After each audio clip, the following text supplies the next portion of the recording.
You're listening to WGSN-DB, Going Solo Network, Singles Talk Radio channel, where we take a lighthearted and candid approach to discussions on the journey of relationship loss, divorce, parenting, being single, relationships building, dating, and yes, sex. Join our listeners and begin living your best life.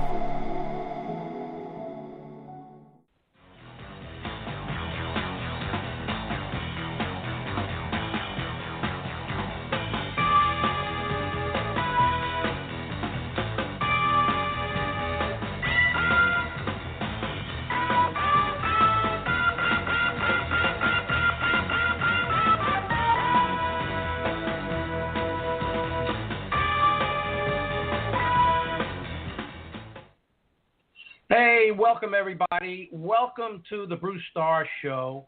Really happy that you're listening in today because I have a very, very interesting guest on the show. But before I tell you about him, I want you to know a little bit about me. I've been a student studying relationships for about 40 years, and maybe 15 years into it, I decided I'd learned enough and that I needed to share what I was learning because I saw so many people suffering with relationships, out of relationships, and them out of them. People were having a very tough time understanding love or having the kind of sex that they wanted to have or how to be in a supportive relationships. And at the same time, I had put myself on some television shows, guesting, and then being a host of my own show called Love Works with Bruce Starr, and then going on America Online, learning about America Online way back in 1993, when a TV producer friend of mine said, if you want to reach a lot of people, go on America Online, and that's how you get a following. So I did that. And over a 10-year period of time, after opening up a room called Relationship Coaching, I had over 6,000 detailed, intimate, documented conversations with people from all around the country at the time. And I was there to help them, but let me tell you, I did help a lot of people, but boy, did I learn about people's relationships and how they worked or didn't work, why they didn't work, and it gave me an incredible insight to helping people, to learning what needs to be done to have love in your life. And during this entire time, I was familiar with 12-step program. I knew a lot of people who were in and out of 12-step program. I lived in New York City, and there was a 12-step program for everything but breathing in New York City, and people were going to 12-step programs for a social life. Maybe they were going for recovery, but people were going to every kind of recovery program, 12-step program that you can imagine.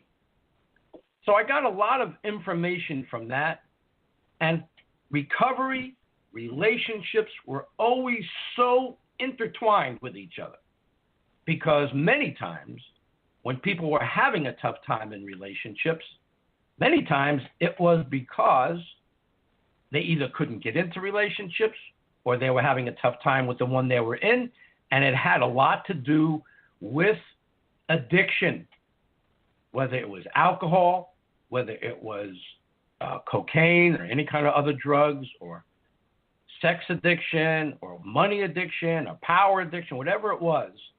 Addiction seemed to be one of the main reasons why people were not finding love, were not getting into relationships where they can have a terrific person in their lives who they could depend on and rely on.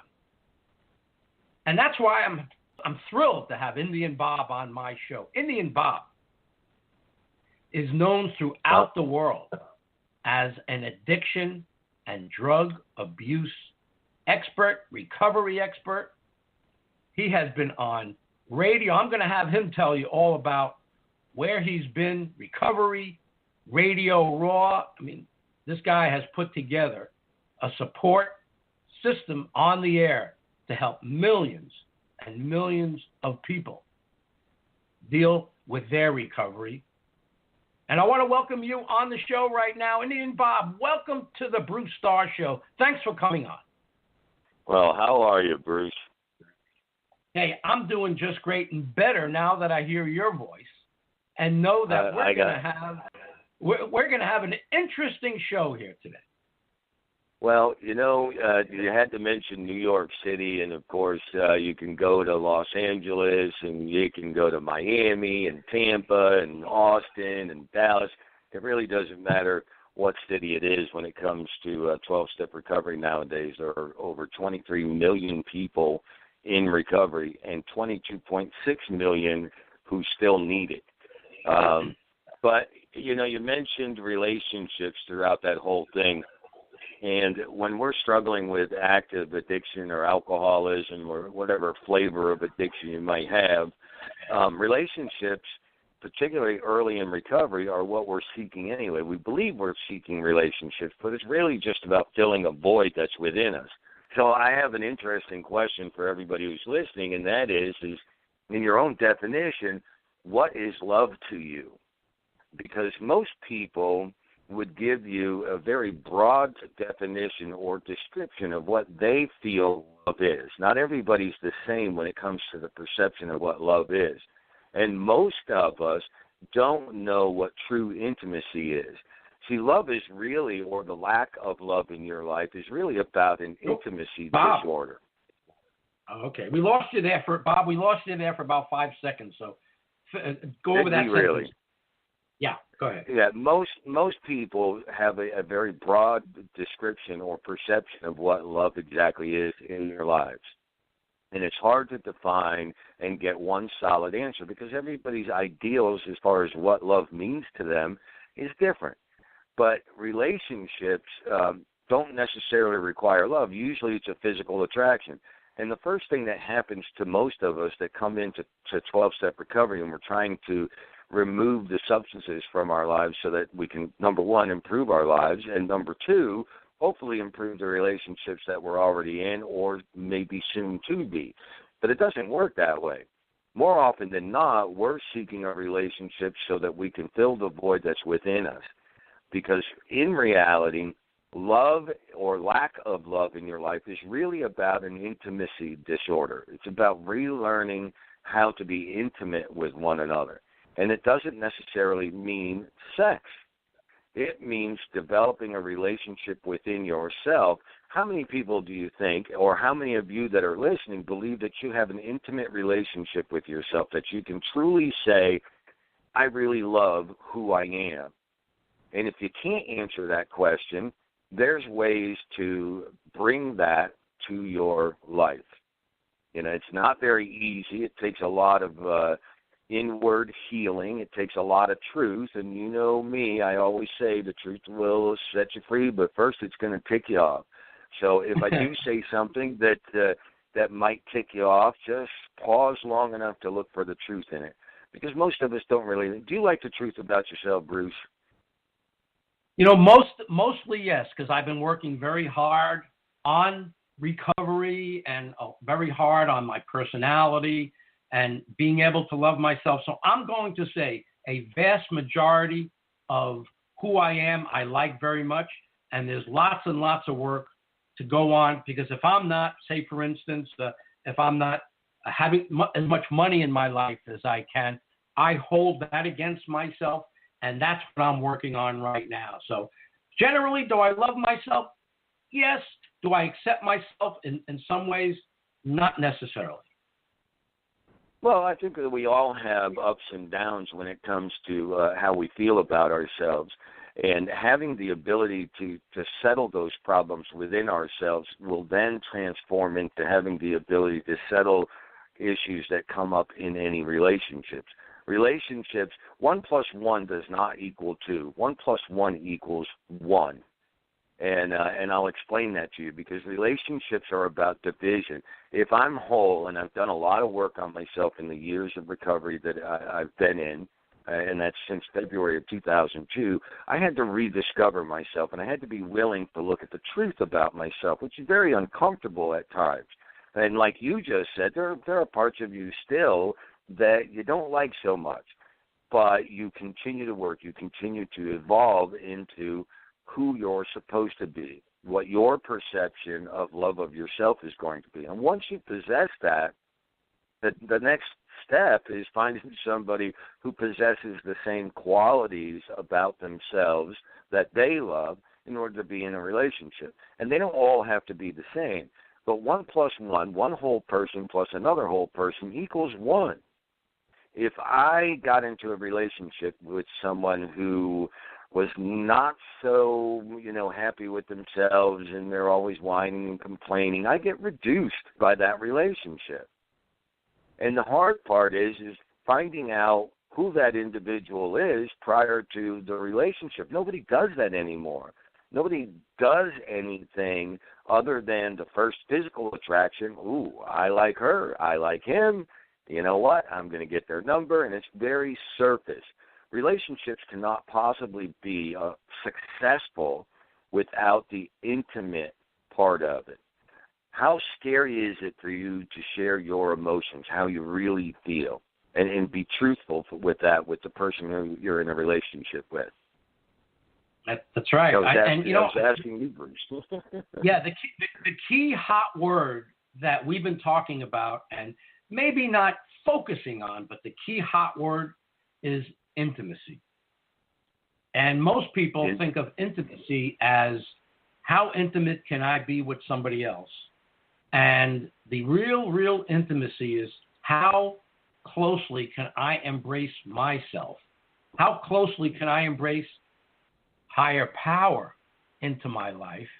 And I believe, Indian Bob, that the real reason for people to feel so alone and lonely and empty inside is because they feel they do not have or understand that relationship with higher power, because they blame that relationship in the past that they had with higher power in some of their recovery problems. So the big key is, in my mind, intimacy. Intimacy with yourself. And then when you can love and accept yourself, then you can have that space to be able to extend that to another person. And when you can do that, you can fill that gap inside you. I'd like to talk a little bit about sex addiction. Years and years and years ago, when I first got introduced to 12-step program, and I'm talking about in the early 80s, I remember people were going to sex addiction groups, and I came to realize something, that sex addiction comes from not having any intimacy at all with anybody else. And sex, which I'd like to talk with you more about, sex was just the easiest way to join with another person. Of course it isn't. It's complicated. But men see it as the easiest way to be with someone, to be intimate with someone.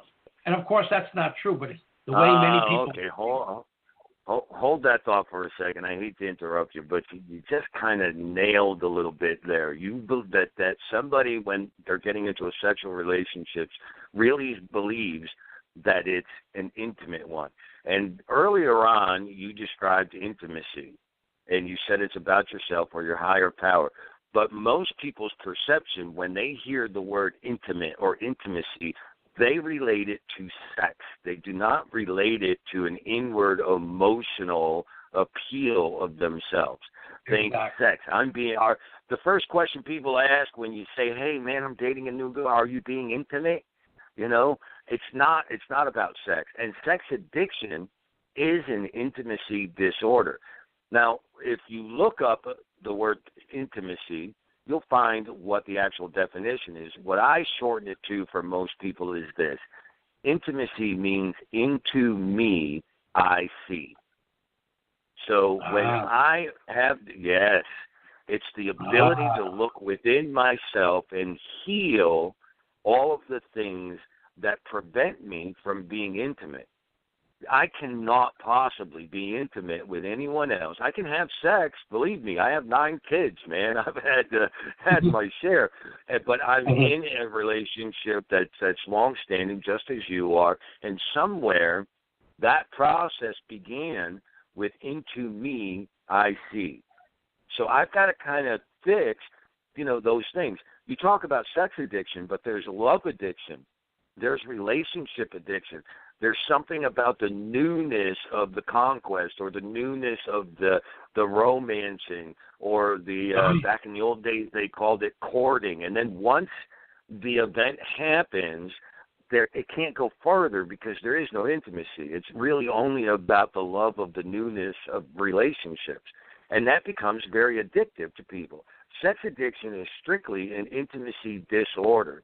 They're always trying to fulfill something. And here's the issue that most people miss out on when it comes to addiction, recovery, and all the rest of the things that go along with it, is filling that void has to come from within ourselves. So we don't look into me or that intimacy first. How am I going to ever be able to do that with another individual, let alone be wholly honest and giving and vulnerable to all of that?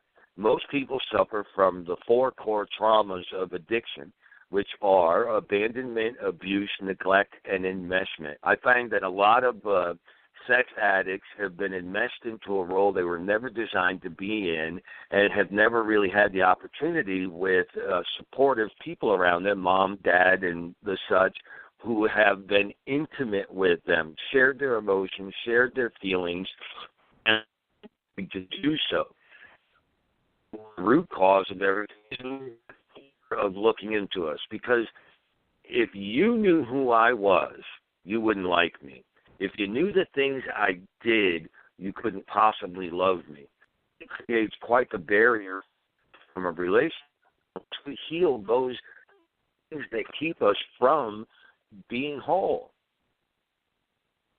Absolutely. Yes, for sure. And one of the things that I remember when I was going to 12-step program, the one I was going to was for the money one, or people that spend too much or don't spend enough. And so one of the things I learned from 12-step program was your sponsors really insisted that when you're new into the program, because it is such a social thing. I mean, everybody in there has been socializing since they're 12 years old. And you and I could talk about this for days and days and days. I remember seeing some of the most attractive young ladies in there in the 12-step programs, Alcoholics Anonymous. And I remember them explaining that when they were 12 years old and they were at a party, the older guys would start giving them alcohol to be able to take advantage of them, 13 years old, 14 years old. And then I learned that from the moment that they started drinking on an ongoing basis, a lot of their emotional growth stopped there. Literally, there's millions of people out there who have gotten clean and recovered, some of them because of you, but they're still emotionally a 13, 14, 15-year-old. And as they stay sober, they start adding on to 13, 14, 15 years old. If they're sober a year, their emotions are 15, 16, 17. If they're sober 2 years, it goes up to 17, 18. So it has a lot to do with recovering, staying clean. There's good reason to stay clean. And that there's reasons why people who had alcoholism or drug addiction seem so immature, is because they stopped growing at the time that their addiction started. Right. And it's a fact that we stop growing emotionally. Substances tend to take away the reality of the world, but also the reality of how we're supposed to properly develop. Now, I agree that we're a certain age through recovery. However, those numbers or that age line that you gave could vary depending on the application of the 12-step recovery. It's not just about getting clean and sober. That's the beginning. And then we find that we are kind of childlike. I've had very great opportunities through all of my children to really see where my mentality is sometimes. And, when that 10-year-old is going, but I really want this. I can literally see when I'm acting 10 today, right? I'm 55 years old, but I can still act like a 10-year-old. Even with all of the work I've done on myself. Am I a whole individual? Today I can honestly say that I am, that I have a very positive outlook on who I am and who I'm still becoming. I had a good friend of mine, Tommy Rosen, who is a world-renowned yogi master, and we were talking about intimacy and how to communicate within our spirit and all the rest of it. And the reason I'm bringing this up is because you mentioned higher power, getting in touch with your inner being. And, he entitled a talk that I was going to do, Becoming, because I said to him that I'm always becoming. I'm always learning. I'm always being supportive of other people and they of me. I have very whole relationships in my life, but that's not the case when we first get into recovery. More people than not end up just staying clean and sober. They don't do any work on themselves. So I always tell people, be careful who you pick to be your sponsor. Find out just how whole they are and how much work they've really, truly done on themselves. The entire 12-step program is one based on the spiritual malady, and it gives us a spiritual solution.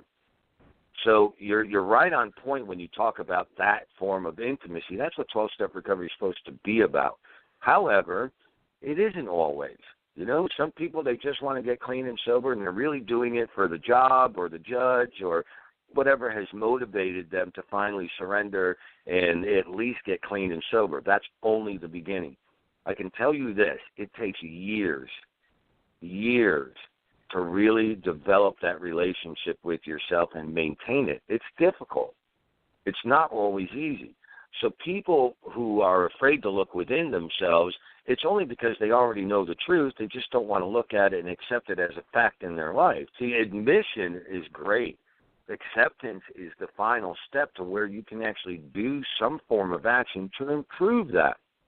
And the relationships that you can have in your life are just, it's ridiculous how well, how healthy, how beautiful those relationships can be once you've developed the one with yourself.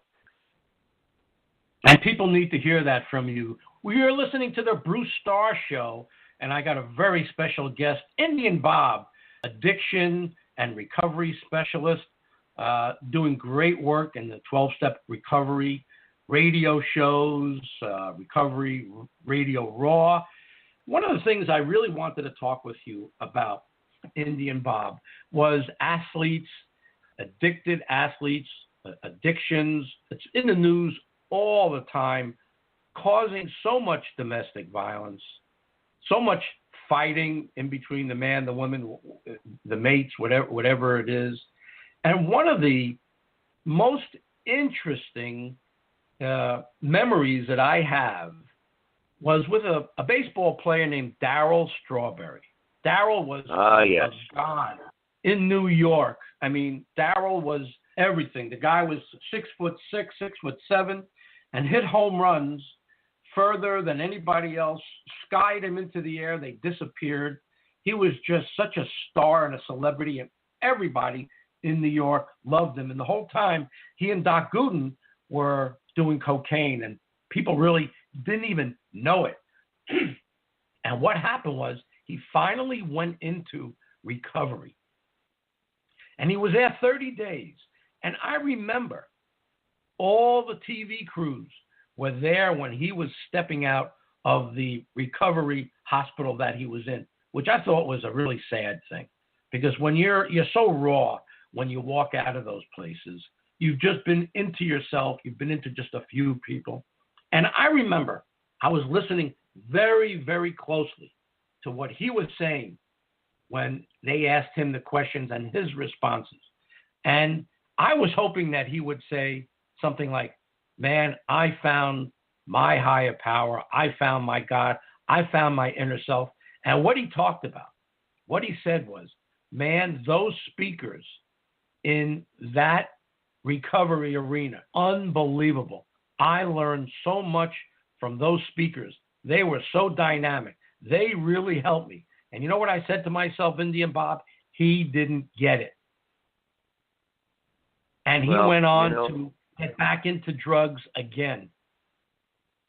Well, he's successfully in recovery now. And that's yes. the difference.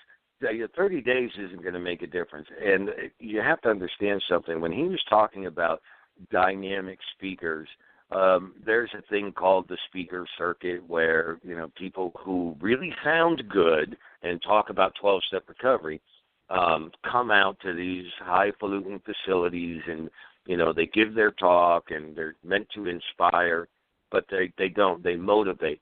The difference is that we don't need to be motivated. We need to be inspired.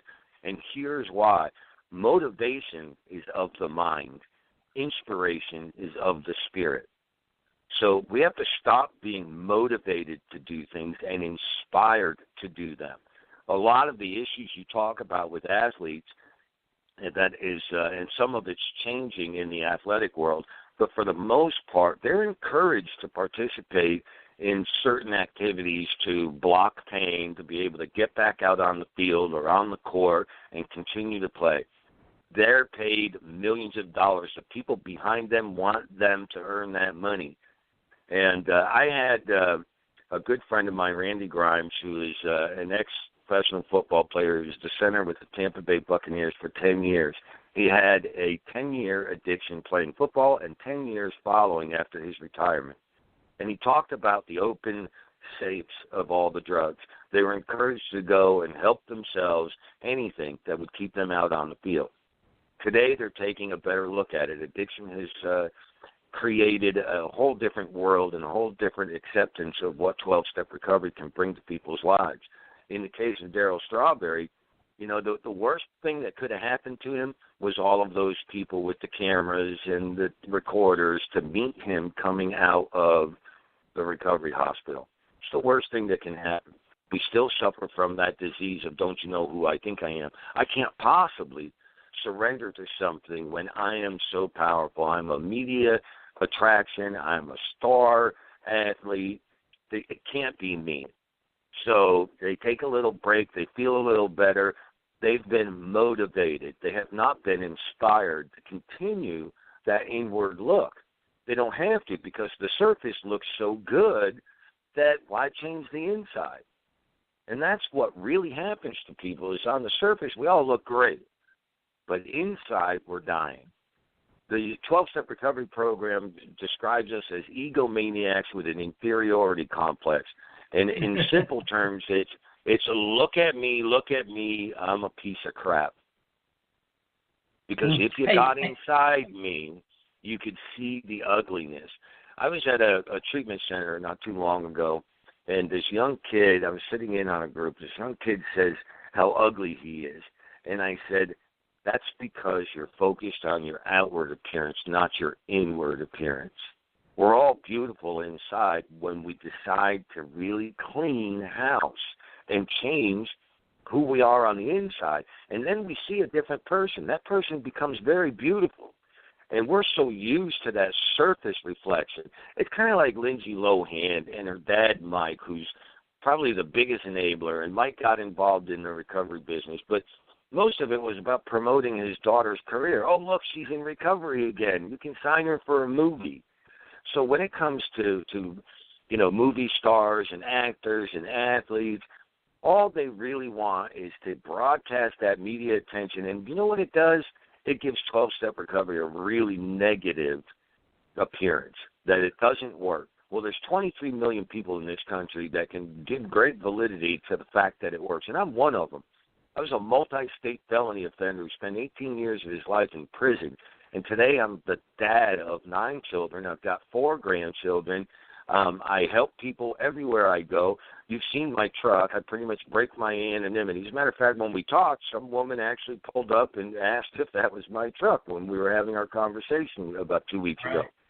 So the bottom line is that I have this outward appearance with that truck. I call it my marketing in motion, right?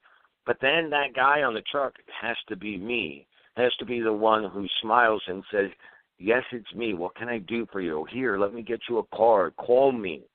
I'll be happy to help you in any way I can.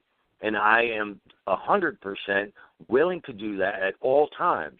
And my wife sometimes gets a little bit angry because she knows that the attention isn't going to be on her. You know, is it a deep anger? No, it's just kind of like, oh, here we go again. I'm going to go continue doing what I'm doing because I know what's happening now is you're going to end up talking to this person. You're going to end up trying to help them, and, you know, I'll go about my business. So how did I ever get to that point? It took a lot of work. You know, developing oneself is difficult if you don't accept the whole truth about yourself. Not admit it. Yeah, I know I got that problem. Okay, so what are you going to do about it? What happens is we need to stop talking about the problem. And same thing in relationships. The confrontations and things that happen is because everybody is absorbed with the problem as opposed to the solution. So what can I do to change that? How willing are you if your partner says, listen, I really don't like this about you. It really creates a lot of conflict with us. How willing are you in that moment to say, okay, what do you want me to do? What would you like me to change? And then actually take the action to do it. If you're not into me, I see, or intimate, you can't do that. You can't. It's impossible. So your relationship's never going to get any better. It's never going to heal, and the resentments that come along with it are going to be carried throughout your life. We carry such baggage within ourselves because we don't know how to find the solution to who we need to become. There's so much we could talk about, Indian Bob. Hey, you are listening to the Bruce Starr Show, and we have internationally known recovery and addiction specialist and expert, Indian Bob. Bob, how can people get in touch with you if they want to reach you? Well, it's very simple. You can just Google Indian Bob. I'll certainly come up on the first couple pages, or you can just go to recoveryradiораw.com. There are hundreds of shows archived on there, everything from trauma to intimacy to 12-step recovery. You name it, you'll find something that you can listen to and hopefully get the help. And if you need to get me directly, just click on Contact Indian Bob when you go to recoveryradiораw.com. And my phone numbers are there, my email is there, and you can literally talk to me. I also have an 800 number, which is 844-INDNBOB, and that's a 24-hour, 7-day-a-week hotline that can get you not only to me but also to the help that you can find. And my last question for you, Indian Bob, and this might be a tough one, it might be an easy one. But I think it's one of the most confusing thoughts or unsureness that people have. When should someone look into getting into a 12-step recovery program? Well, that's both difficult and easy. Normally when people ask someone else if they think they have a problem, would be a good time to do some research. Because normal people don't ever ask somebody, do you think I have a problem with this? You know, if you even think that you have a problem, chances are that you do. Because you just wouldn't think that you have a problem if you didn't. And if other people are telling you you have a problem, good time to really kind of take a look and say, maybe I should check this out. A lot of people see therapists, psychiatrists, psychologists. None of them have the ability to fix our problem with addiction. And I hate to say that. You have to be around people who not only know what addiction's like, but know that what the life experience is with it and how they got better. I talk to a lot of people. I've had doctors, psychiatrists, psychologists, brain people, all kinds of people on my show.